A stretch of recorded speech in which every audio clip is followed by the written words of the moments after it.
Welcome to In Her Voice. My name is Kelly Covert, and I am passionate about helping women live authentically by listening to their inner voice. Get ready to be inspired by women of all walks of life that have set aside their should-bes and not good enoughs and are standing in their true voice, the voice of wisdom that each and every one of us has inside. Hello, you guys, and Happy New Year! I hope that you all had a wonderful holiday. I missed you last week. I don't know if you missed me, but we had no podcast last week. It was a dark week here at In Her Voice because I thought it was really important for me to practice what I preach and set down all of my doing and be for the week. And that's what I did. So today I have such a treat for you. Lee Ann Hopkins is on today to talk about the power of affirmations to create the life that you most desire. And wait till you hear her. She is just so joyful and so alive. You can hear the aliveness in her voice. And I had so much fun recording this episode. Let me tell you a little bit about Lee Ann. Lee Ann Hopkins is the host and fellow traveler on the Hooray Weekly podcast that mines the sacred and everyday for hooray. She is the author of You Are All That, Creating a Great Life with Affirmations, and Hooray for You, 365 Get Up and Go, Go, Go quotes for your year. She recently started blogging on medium.com, so you can follow her over there as well. Lee Ann is the founder of Hooray Living, a lively offering of fearless and fabulous living materials that include video, webinars, retreats, and ebooks.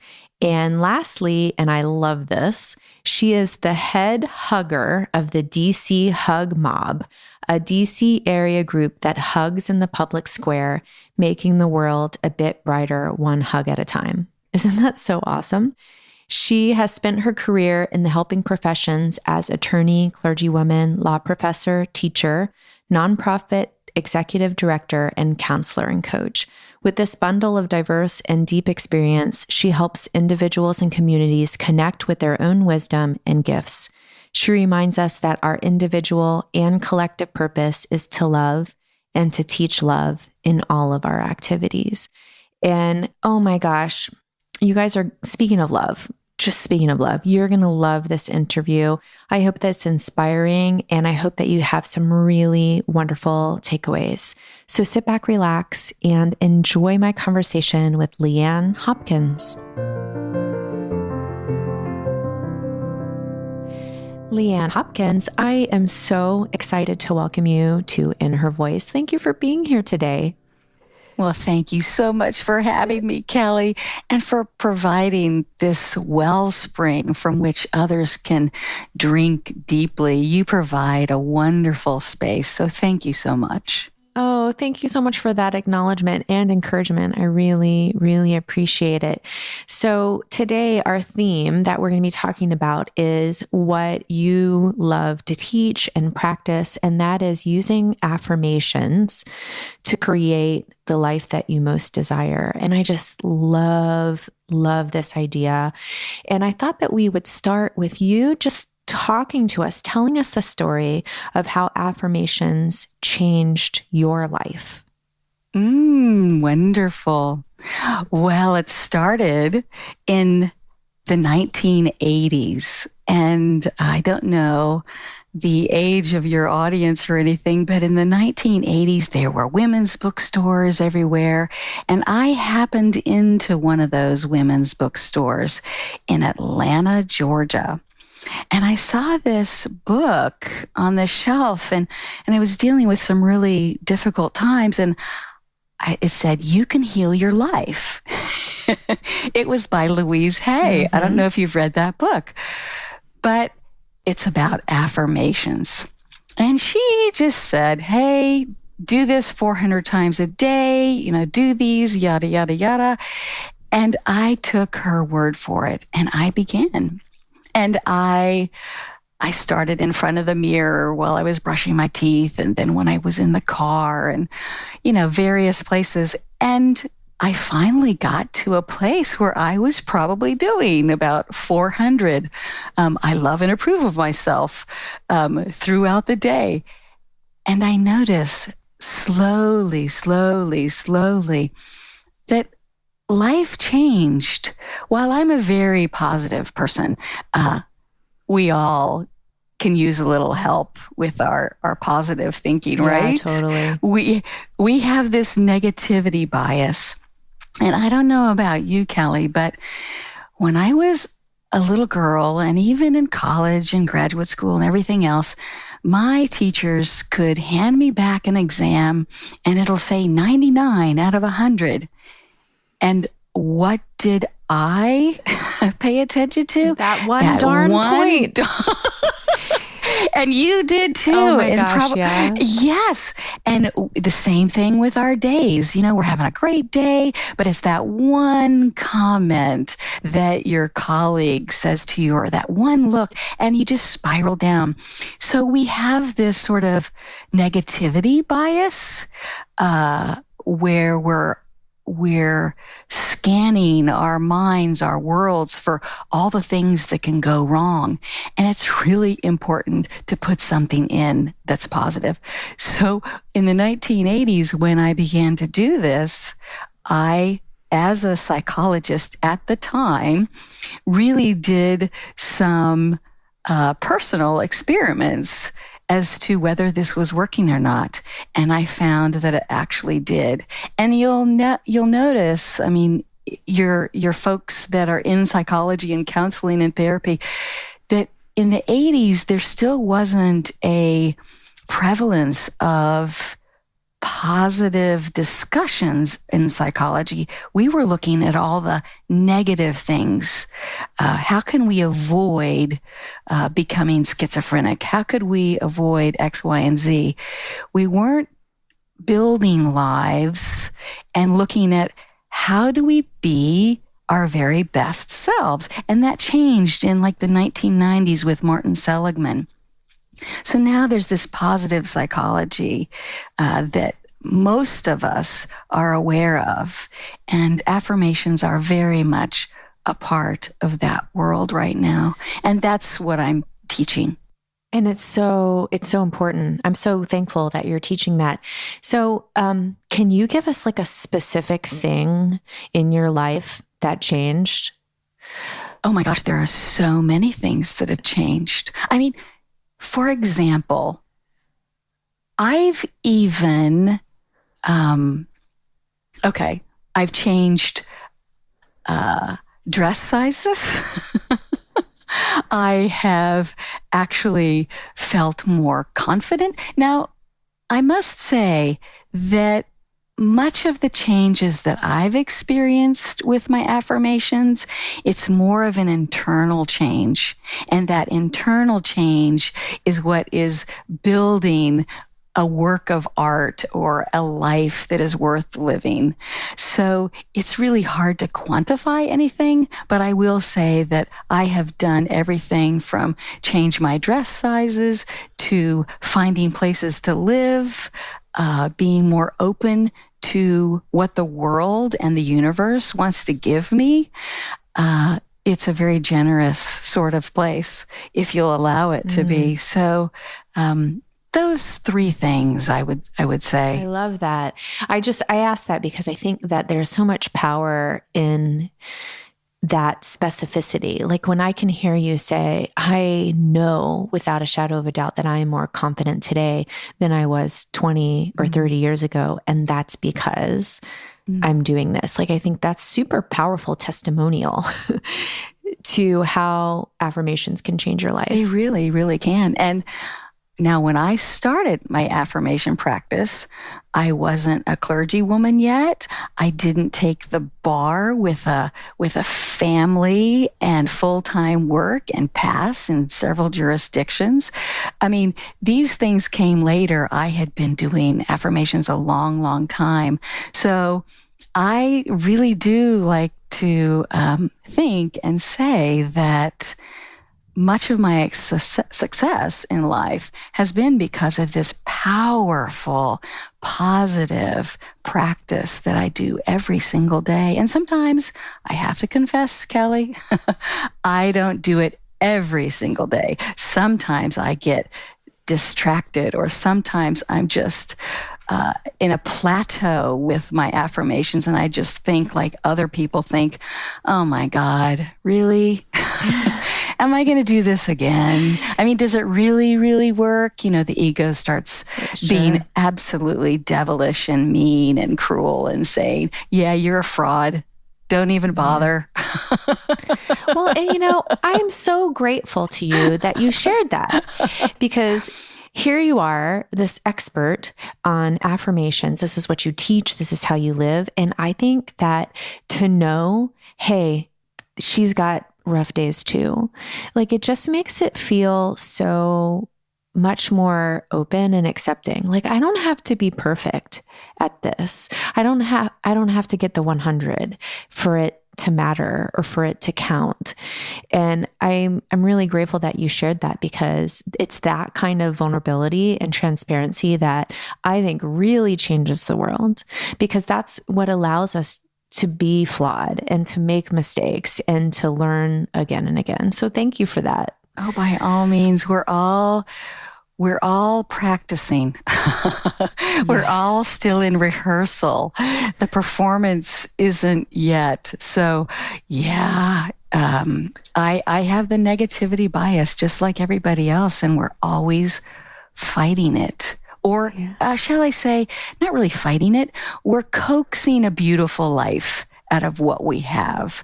And sometimes that requires a lot of self-talk, a lot of cheerleading, and a lot of stepping back and just doing it again, just trying again. That's all we can do. Yeah. So obviously the name of this podcast is In Her Voice, and we talk about using and living by our inner voice, our inner wisdom that always knows exactly who we are and exactly who we can be. And I wonder for you, how you've recognized that your affirmations are linked to that, or how are they connected to your inner voice? That's a good question. How are they linked? You know, I've been doing this for now 35, oh my gosh, 35, almost 40 years. And to go back and to think about, how do I know what I know, is a bit difficult, Kelly. It is this sort of inner ding, this inner, that's what Louise Hay calls it, an inner ding. I am someone who gets still in the present moment, and I will literally say to myself, sometimes even out loud, is this true? Like, say I am experiencing somebody who's being very negative toward me and calling me, like telling me that I'm stupid or whatever. I don't shut down. I'm hearing what the other person is saying, but I literally will stop myself. I will touch my fingers so that I'm present. Okay, oh, that's touch. I can feel that touch. And then what I do is I literally get still and I will say to myself, Lee Ann, is that true what that person is saying? And it's so funny. As soon as you ask the question, your brain goes into this wonderful activity and is like, no. And I can tell you all the reasons why. A, B, C, D, E. So in that way, my intuition is based on a constant questioning of what is true in my present. Does that make sense? Yeah, I love that explanation. Yeah, it makes a lot of sense to me. And I feel like it's, you talk about that ding, right? It's almost physical, right? Like we come alive when we're in the presence of our own truth. And when we're believing something that's untrue, it deadens us. I mean, and we can feel that. I think you've all felt that, right? Like that feeling of being dead, of not being fully alive. And I love the way that you explain that. So talk to us now about the inner critic, because we talk a lot. I call her the inner mean girl. Because we all know her very well, and she has a powerfully strong voice in our heads. So how do we use affirmations to deal with that inner critic? Oh, that inner critic. She is nasty, isn't she? Man, no kidding. Oh, but we have to constantly bring ourselves to the present and to that knowing that says, hey, inner critic, you are just a bully and you are lying. You're not telling the truth. You're distorting everything. So get in the corner. You can come along, inner critic, but get in the corner right now. I'll take you with me, but you're going to have to sit down in the corner, okay? While I do what needs to happen. So the inner critic for me, it's fine to have it, but I talk back to it. Put it in its place, right? I totally put it in its place. And honestly, Kelly, I think that fear and some of those negative emotions, they're important. You know, they've gotten us this far in evolution and in our own lives. You know, if we weren't fearful, you know, we'd be touching hot stoves all the time and getting too close to the fire and jumping out in front of the traffic. Fear is a good thing. But there are times that fear and ego just talks way too much, like that little nasty mean girl. And you have to say, okay, I hear you, but bye-bye. Right. Well, so what do you say to people who are like, well, I can't do affirmations because they're not true. I feel like I'm lying to myself. Oh, you know what? And we all start that way. There's a distance between our current, what we are now, and where we want to go. There's that stretch area. And it is a stretch. If I'm thinking that I'm going to be a size 2, like I am a size 2, my brain and my mind go, you are effing crazy. You liar, pants on fire. And the thing I want to let your audience know is you're basically telling yourself the truth. It may not be here yet, but you're telling the truth in advance. So if I was doing an affirmation saying, I am confident, and maybe I'm not confident, but in my inmost being, I am. I really, really am. And I believe this. I believe that we all have everything we need already, right now. Don't have to go anywhere to any guru or anything, any book. We've got all the information, all the knowledge that right there in ourselves. And so I should put it in the positive. I really do believe that we're not lying to ourselves. We're just kind of putting things ahead of what it appears to be happening. Yeah, I love that. I really believe that too. And I think that that's where our inner voice, our true inner voice, can come into play for us. Because if we've been given these affirmations from that place of wisdom. And this goes true too for ideas that you have, for big vision, for transformation that you want to bring to your life. If you have the power to imagine that, that's coming from somewhere. Like, that's not just pretend.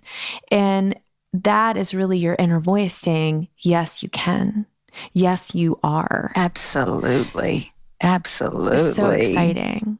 Well, so when we're talking about affirmations, when we're creating our affirmations, I hear you saying that it's really important to say them in the present, as though it's happened already. So what's the difference between saying, I am a podcaster, if I haven't done anything to create a podcast, or saying, I'm going to be a podcaster? Well, I'm going to be a podcaster. It's in the future. It's more of a goal. It's more of a wish. You're not giving your brain really great instructions, because you could say, I'm going to be a podcaster. And it's true. I'm going to be a podcaster, but it's out in the future. So you never, ever, ever reach it. It's like that. It's like the carrot at the end of the stick, and you never reach it. But if you will say, I am a podcaster, then you live into that truth that already is. Make sense? Totally. And so do you set goals for yourself, or do you just use affirmations? Like, where does that leave us in terms of goal setting? I do goal setting. I absolutely have goal setting. I've got 4 months out, 6 months out, a year out, 5 years. I have them as well, but I use the goals as a sort of a template. It's like, okay, this is where I'm going to be in 6 months. And then I can actually do a self-evaluation and go, okay, what do I need to be more of in order to get to that goal? And then I set my affirmation based on that. Oh, that's good stuff. Yeah. I'm going to say it again. What do I need to be more of in order to accomplish the goal? Yes. And that sort of sets your affirmation agenda. So create the goals and then create the affirmations to support those goals. Absolutely. It's like the foundation that will deliver you to your promised land. I love that. Okay. So would you be willing to share with us one of your affirmations that you're using right now? Oh my gosh. Let me look at my journal. Today I wrote, I belong to myself. And I wrote that, I wrote that 15 times. So talk to us about that. Like, what does that mean for you? I think in our world, especially we women, we are constantly giving. And I'm doing for so many people, my father, in-laws, friends, work, all these things, my dog, whom I love, but he requires a lot of my attention. So I'm doing so much. And sometimes, like every other woman on the planet, I'm giving too much of myself away. I forget that I belong to me. I need to put myself in the picture as well. Yeah. So I belong to myself. And really, another part of that for me right now, I belong to myself. I am befriending myself. But when I say that, I am saying, hey, Lee Ann, I love you and I want to be your friend so that you can be a better friend, a better lover, a better partner, a better whatever to the world. So I must belong to myself first. That's so good. That's really great. So I want to switch gears a little bit. Sure.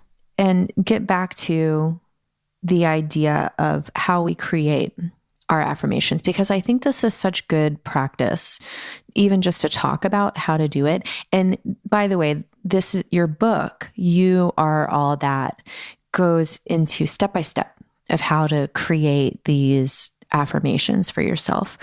But one of the things that I think is super interesting to talk about is how using the word not in an affirmation is not going to help us. So, for example, if I say, I'm not going to be negative anymore, that's actually not as powerful as if I say, I am positive. Correct. So can you talk to us about why that is? I'd love to understand that on a deeper level. Oh, it's so imperative that we state our affirmations in the positive instead of the negative. So let me give you an example. Instead of, I am not limited, you could say, I am unlimited. Instead of, I am not fat, I am a perfect size 12. I am slender, yada, yada, yada. The brain can only imagine the positive. You can't find an image in your brain for not fat. First, your brain goes to fat and then tries to find the not fat. Right. Try it. The brain will not do mental gymnastics like that. It wants the clearest possible image. So we need to give it the clearest possible image. And that image is always a positive one. Yeah. You know, what's coming up for me as you say this is so linked to the law of attraction, I think. And I've been doing a lot of diving deep on a personal level into what am I manifesting? And what I'm learning is that I must be very specific. And that's what I hear you saying too with these affirmations. And it's not so much the specificity as it is being super clear of what it is you're saying you are. Because when you say, I am something, guess what? You're going to be that thing. Because they're powerful regardless of how you use them. Correct. So do you think that a lot of people are unwittingly using negative affirmations in their life? Oh, sure. Because I certainly did it for years and years and years. And my favorite as I was growing up was, I'm not stupid. I'm not stupid. I'm not stupid. Let's all go back to, when we're that kid in the classroom and you're terrified. You're absolutely terrified that the teacher is going to call you next and ask you to do this algebra problem. And you sit there in your little seat and you go, I'm not stupid. I'm not stupid. I'm not stupid. I'm not stupid. And you just say it. And then sure enough, the teacher calls on you. And what do you do? But you completely cave. You completely cave. And we all do it. And it starts probably when we're in school and we're all worried about the teacher calling on us. But it's critically important that we not do that. And we teach our children to be positive with themselves. Yeah. And it's so interesting. I mean, I have a 14-year-old and 11-year-old. And so they haven't lived a lot of life yet. And you spoke earlier about our negativity bias. I feel like we're born with that. I mean, I'm a really positive person and I point out the positive things in life and I'm positive with my kids and I still see them tending to be by default negative. And so really a lot of intentional work and awareness around that and in teaching our kids this isn't the way it has to be. Absolutely. But I know that the science will bear this out. We are born, like I said, with a negativity bias. And it's all throughout our lives because our brains, as I said, are scanning, registering, recalling, and reacting to unpleasant experiences and feelings. I mean, our brain is like Velcro for negative things. Yeah. Right? And it's like Teflon for all the good things and experiences. I mean, I think about my days, and there are thousands of beautiful things that are going on around me. And do I notice them? Am I paying attention? Am I truly enjoying them?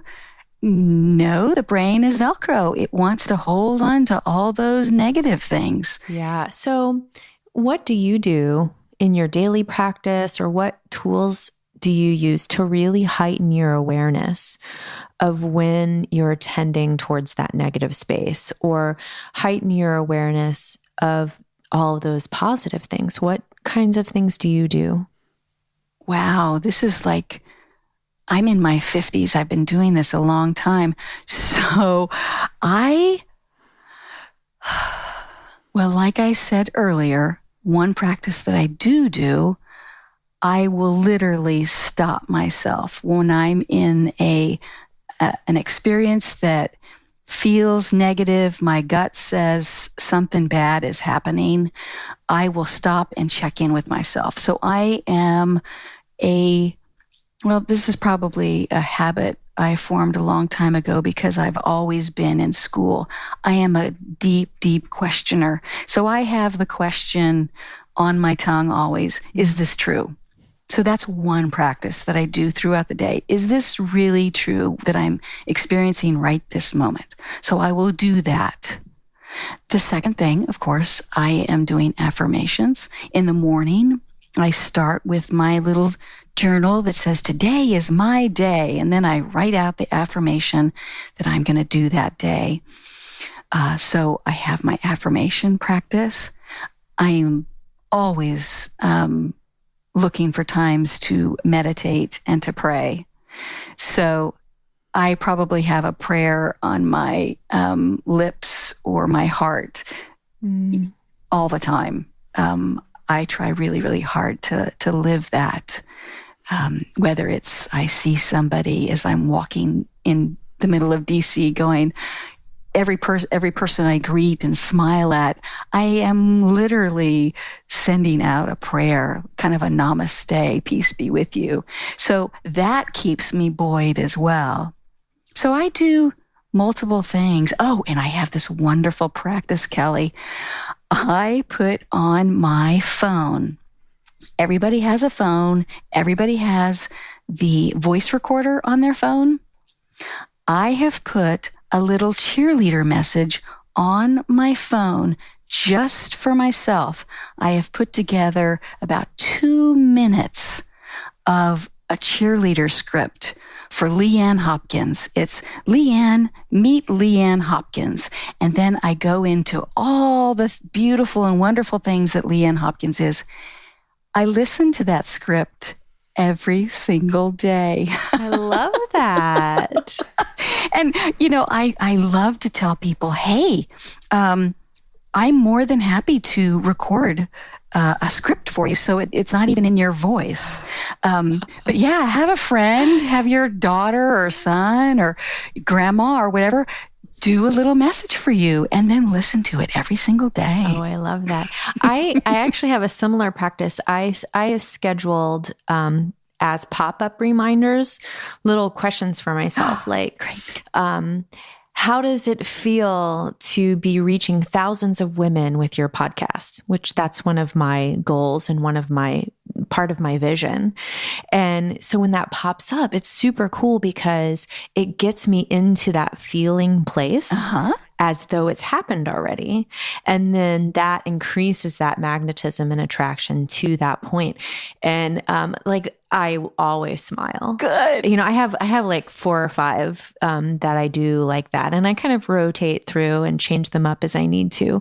But it's so easy. I mean, like to do that little 2-minute thing, that's so simple and it's so easy and something that you guys can really start doing today. Right. In fact, I challenge all of you, like either put a pop-up reminder or record yourself a little cheerleading script like Lee Ann spoke of today and really start to use that as a place to come back to, a touch point during the day to remind yourself that you are all of those things and that you absolutely are headed in that direction of when it will be reality.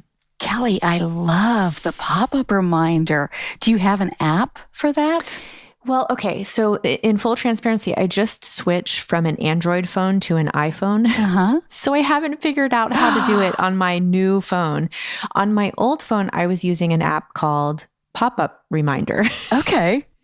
And I think in iPhone, you can do it through the calendar. Okay. So I literally just days ago switched. And so I'm sort of in a fog when it comes to the phone and being able to use it because it's so different. It is. But I know that there's ways. Okay.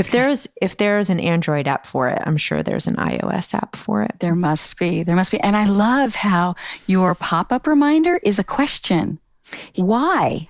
Oh, that's a good question. And you know what?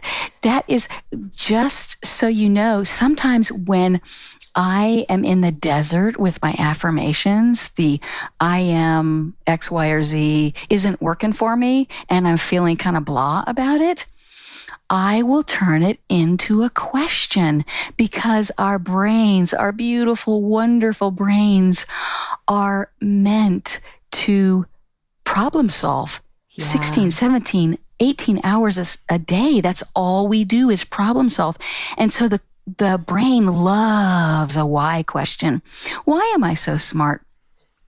Why am I such a great podcaster? Oh, that's good. And the brain goes to work on it, and it will tell you all the reasons why you are X, Y, or Z. It is a beautiful thing. So when you want something different to do to switch up your affirmations or your pop-ups or whatever, ask yourself a why question. I love that. Works. Yeah. I love that. We are just full of good ideas today. For me, the question, it takes me into the feeling of having it happened already. Yes. And that's, I think, a powerful place to be because it goes beyond thought. Right? It's about feeling. It's like that ding, like you said. It's like, oh, yeah, it feels really good. And then it reminds us too of how good all of the actions, like sometimes the actions don't always feel good to get us to that place, but that we can be reminded of how good it's going to feel. Yeah. When we're there. And so I think that's just a really powerful motivator to use. And it's similar to an affirmation, not quite the same, but similar. Oh, very similar. So, Lee Ann, this has been so fun. I've literally had a smile on my face the entire time that we've been talking. And I would love for you to share with my listeners how they can connect with you, how they can get your book, listen to your podcast, all of that good stuff. Oh, great. Well, it's been delightful to be here. Thank you so much.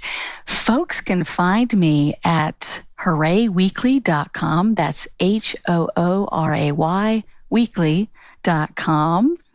And my podcast, Hooray Weekly, can be found on Apple Podcasts, Stitcher, really pretty much anywhere you have a podcast platform, you can find me. Those are the 2 ways to get me for my podcast. My book, You Are All That, Creating a Great Life with Affirmations, can be found on Amazon, as well as my other book, which is a book of quotations called Hooray for You, 365 Get Up and Go Quotes for Your Year. So that can be found on Amazon as well. And if you want to reach out to me, you can reach me at Lee Ann, that's LEEANN, at hoorayweekly.com. Or follow me on Twitter, Hooray Weekly. There's a theme there, isn't there? Hooray Weekly. Yeah. And of course, we will link to all of those places and websites and things on the show notes page at kellycovert.com. Just hit on the podcast tab and you can go right to the show notes page that way. And, or you can also do that right through your podcast app, whatever you're listening to. There should be a link to the show notes page. So, Lee Ann, I always end by asking my guest the same question. And that is, in your life right now, what is your inner voice asking of you? My inner voice is asking me to be loving. How can I be more loving in these tumultuous times in which we're living? That is always the prompt for me. And that's what I'm living into now. How can I be more loving? Thank you so much for sharing that. I have to be honest with you that that's exactly where I am too. It keeps coming up for me over and over again, how important it is for us to lead with love. Absolutely. Always lead with love. So I just want to acknowledge you. Your spirit is so beautiful. And it's so soulful and so joyful. I'm feeling all of those things right now. And I just want to thank you for your time that you're spending with me and with all of the people listening to In Her Voice. Thank you. Oh, thank you. Thank you. Namaste. You too.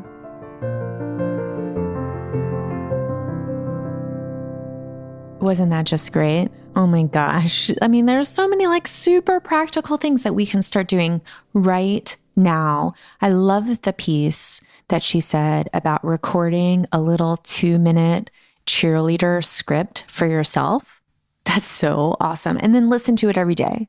And you know what? If you're not ready for that, just write it down. Just write it down and read it every day. Oh my gosh, that can be a super powerful tool of transformation in your life that you can begin using literally right this minute. And look, you guys, it is January 2nd. If you're listening to this on the day that it comes out, it's January 2nd, 2018. What a great day to start doing something new. You guys, if you follow me on social media, or if you're in the Worthy Collective, which is my free Facebook community, which you guys are more than welcome to check out. And I'll put the link in the show notes and in the podcast app for you. You guys know how much I love new things. I love the beginning of the week. Monday is my favorite day of the week. I love the first day of the month. And like the first day of the year is like, oh my gosh, there's so much space and room to discover, to learn, to create. It is super exciting to me. And I hope that you guys feel as excited as I do about what your year can bring for you. If you loved this episode, I would love to hear from you. So connect with me on Instagram. I'm at Kelly J. Covert, because there you can tag me in on your ahas, maybe leave a little story, tag me in on it. Let people know that you're listening to In Her Voice, and let me know what your takeaways from this interview with Lee Ann were. Because when I know that you guys are having those takeaways, you can't even imagine how it fuels my soul, and especially fuels my creativity where In Her Voice is concerned. So I just want to say thank you guys for listening. Thank you for being here. I hope that you are able to take this year that is coming, take the year that is ahead of you, and understand fully that even if you don't do a single thing in that year, you are worthy. You are worthy right now. And because you are worthy, you can do anything that you want to do because you are worthy.